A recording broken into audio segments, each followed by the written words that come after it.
In 1969, two miners set out in search of gold, and they made a record-breaking discovery.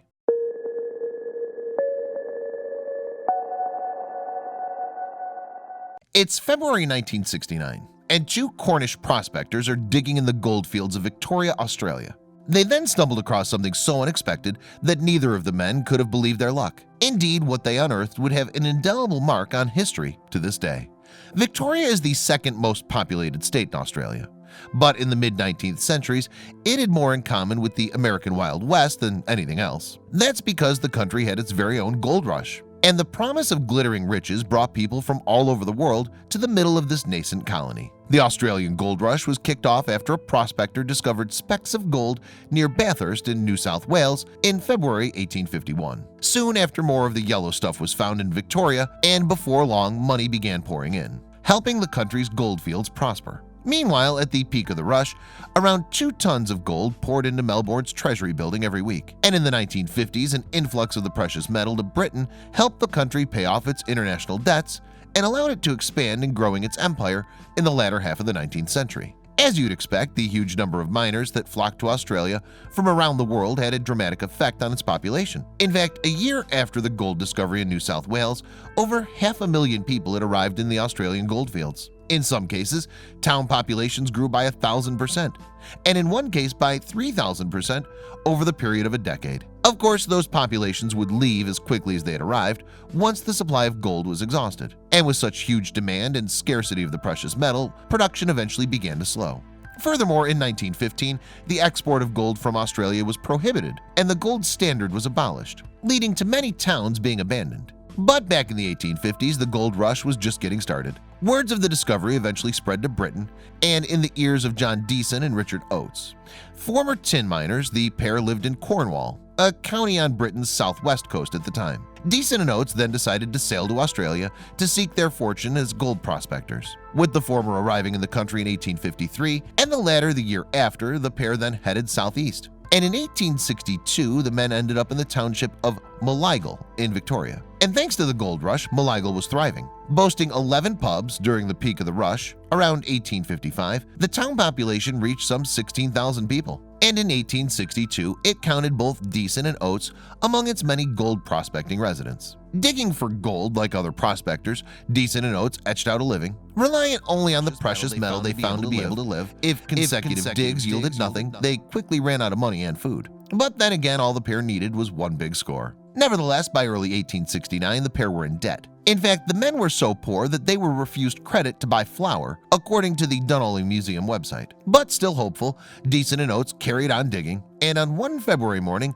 the men moved to a new area to try their luck. At around 9 a.m., February 5th, 1869, Deason began digging in the new location. Aiming his pick around some tree roots in the area, it broke after a short while. According to the Denali Museum website, he reportedly shouted out claiming, "Damn it, I wish it was a nugget." Deason then decided to take a closer look at what had broken his pick, and the following moment was articulated well in a report in the Dunolly and Bedfordshire Express at the time. It wrote, "On stooping down to examine the obstacle, he found that the object of his dearest wish was lying at his feet." All of which meant just one thing: they'd struck gold. But the surprises didn't end there.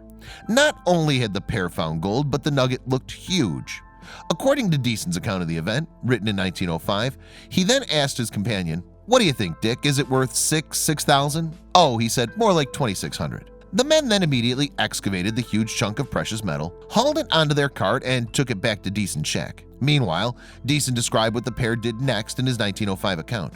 The nugget itself was embedded in a layer of quartz, and in order to remove the mineral, the pair placed the mass on top of a fire. Once it had cooled, they set about breaking around 70 pounds of quartz away from the precious metal. Meanwhile, the process of breaking off the quartz had left a great deal of loose gold, according to Deason, but it was the main chunk which left the men flabbergasted. Measuring 24 inches long by 12 inches wide, needing to know how much it weighed before they could sell it though, Deason and Oates came up with a plan, and they stashed their find in a calico bag and waited until the following day. The following morning, Deason and Oates took their enormous nugget, later dubbed the Welcome Stranger, to the London Chartered Bank in the town of Donnelly to be weighed. Indeed, having found the gold they dreamed of, the men fully intended to sell it off. But even they couldn't have been prepared for what would happen next. That's because the gold nugget was so large that it didn't fit on the scales at the bank. so sledgehammers and chisels were taken to the hunk in order to break it into pieces. And 5 hours and several broken instruments later, the welcome stranger could finally be weighed. And the result? The gold totaled a whopping 210 pounds, making it the largest nugget ever found to this day. However, the pair neglected to commemorate their find while it was still whole. Indeed, no pictures of the welcome stranger exist. Indeed, any that you've seen are all replicas. Word of the incredible find then spread through the town of Dunolly, and a crowd formed at the bank, full of people wanting to see the enormous nugget. And when Deason and Oates received over $12,000 in exchange for the record-breaking find, they became instant celebrities. Meanwhile, Deason and Oates were incredibly generous with their find. According to the Dunolly and Bedfordshire Express, gold of at least a pound of weight was given by the delighted finders to their numerous friends, who were each anxious to retain a piece of the largest mass of gold the world has yet seen. Indeed, the welcome stranger caused a stir at the time, and why wouldn't it?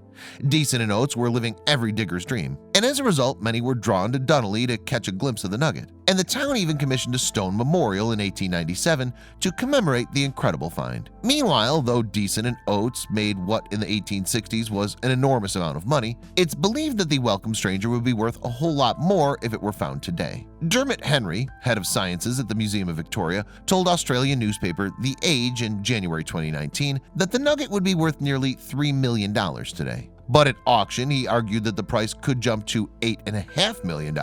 Following their discovery, Deason and Oates were now rich men, and as such, of interest to the press. As the Dunolly and Bedfordshire Express put at the time, Oates has, we believe, neither kith nor kin with whom to share his prize, but probably soon will have. Deason has a wife and family at Maligal, where he holds 80 acres of land, which he believes he intends to settle down upon and cultivate. And settle down, it seems, is exactly what Deason did, and some of his descendants still call the Maligal area home today. But following the find, fortune was not kind to the Cornwall native. Indeed, he lost most of his land and all of his money in failed investments. The digger's great-grandson, Arthur, told The Age he went broke before he died. But even losing everything, it seems, didn't mean that Deason forgot the events that made him in the first place. Indeed, during his interview with The Age, Arthur recalled that when he was young, one of the crowbars his great-grandfather used to pry the nugget free later found a use as part of the garden fence. He continued, "Dad would say, 'That dug up the welcome stranger.' It didn't mean much to us when we were kids." And it seems current residents of the area are also very proud of their golden heritage. Ken Dwell, a committee member of the Goldsfield Historical and Art Society, explained the significance to the Mayboro Advertiser in January 2019. He said, "The town of Dunolly is built on gold, and we want to preserve the history of the area. It's hugely important that we celebrate this sort of event. Dunolly is the small town that will never die." As a result, to mark 150 years since the discovery of the welcome stranger, a small celebratory festival was held in Dunolly in February 2019. Most of the commemoration included a museum exhibit displaying the bank scales that confirmed the record breaker. In addition, a costumed recreation of a photo session featuring Deason and Oates took place using relatives of the two men.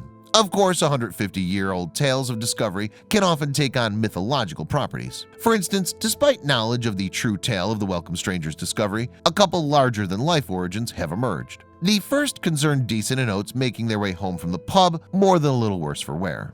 Deason and Oates both lived in basic shacks in Maligal, and stumbling home after a fair amount of booze, the story has it that the pair simply tripped over the nugget. Meanwhile, another tale has the men on a horse-drawn cart which broke its axle after accidentally driving over the mass. And Deason and Oates' legacy doesn't end there. For the former's great-grandson Arthur, the family name carries with it a certain amount of respect. People, he said, often ask him where gold can be found, and he told The Age what answer he always gives. He said, "If I knew, I'd find it myself." Deason, of course, stayed near the location that made his fortune. But what of Oates? Well, the ex-tin miner moved back to Britain, where he later married and returned to Australia, later having 4 children. Once there, he purchased land in Morong, Victoria, where he lived until his death in 1906. But about the welcome stranger itself, well, the nugget was smelted, made into smaller bars, and sent to Melbourne before finding itself aboard the Regate. From there, it made its way to Britain, ending up in the Bank of England in February 1869.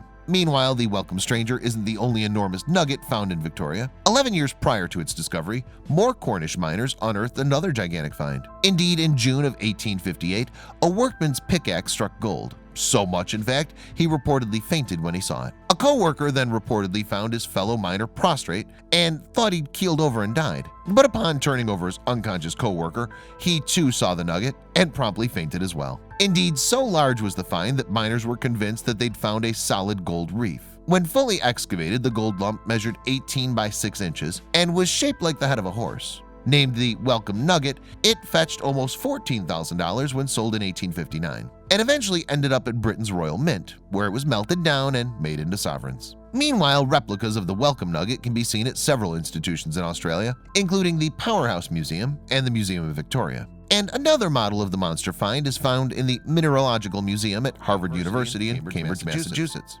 However, some discoveries have been made in more recent decades. Indeed, in 1980, Kevin Hiller found a very special nugget in Victoria using a metal detector. Dubbed the Hand of Faith, the lump of gold weighed almost 60 pounds and stood at just over 18 inches tall. This time, though, the gold wasn't made into bars or sovereigns. In fact, this nugget had a very different fate. Yes, the Hand of Faith was in fact bought by the Golden Nugget chain of casinos for over $1 million, and it can be seen at its branch in Louisiana's Lake Charles. Meanwhile, back in Australia, according to The Age, gold continues to be found in the same region that Oates and Deason found their haul in 1869, with new discoveries helped by more sensitive metal detectors. So it seems that the Australian gold rush isn't quite over just yet. Indeed, Dermot Henry, head of sciences at Museum Victoria, appeared confident in his interview with The Age. He said, "Every year a nugget of more than 100 ounces would come to my attention that'd been found in Victoria. But there are lots we never hear about. So is there another record-breaking lump of gold just waiting to be found?"